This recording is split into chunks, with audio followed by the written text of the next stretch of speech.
হীন হস্মিন যতা দেহে কুমারং যমনং জরা তথা দেহান্তর প্রাপ্তি ধীরস্তত্র ন মুজ্জতি। অনুবাদ: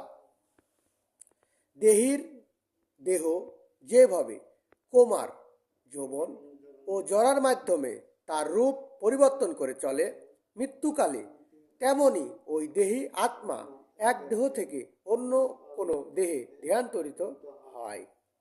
হৃষ্টপ্রজ্ঞ পণ্ডিতেরা কখনো এই পরিবর্তনে মোহবান হন না। তাৎপর্য করেছেন শিলা প্রভুপাদ কি জয়। যেহেতু প্রত্যেকটি জীব হচ্ছে একটি স্বতন্ত্র আত্মা, কিন্তু প্রতি মুহূর্তেই প্রত্যেককেই তার দেহ পরিবর্তন করে চলেছে, তার ফলে কখনো সে শিশু, কখনো কিশোর, কখনো যুবক এবং কখনো বৃদ্ধ, এইভাবে সে নানা রকম রূপ ধারণ করছে।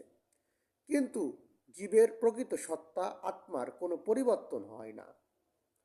এক সময় দেহটি যখন অকেজো হয়ে যায়, তখন আত্মা সেই দেহ ত্যাগ করে অন্য দেহ ধারণ করে।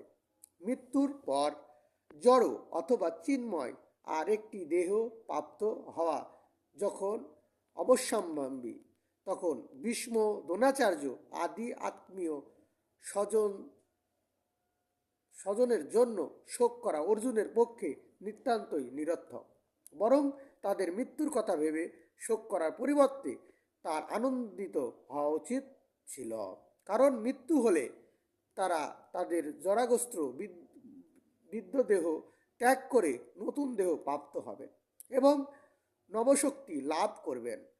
পূর্বকৃত কর্মের ফল অনুসারে জীব নতুন দেহ প্রাপ্ত হয় এবং নানা রকম সুখ ও দুঃখ উপভোগ করে থাকে।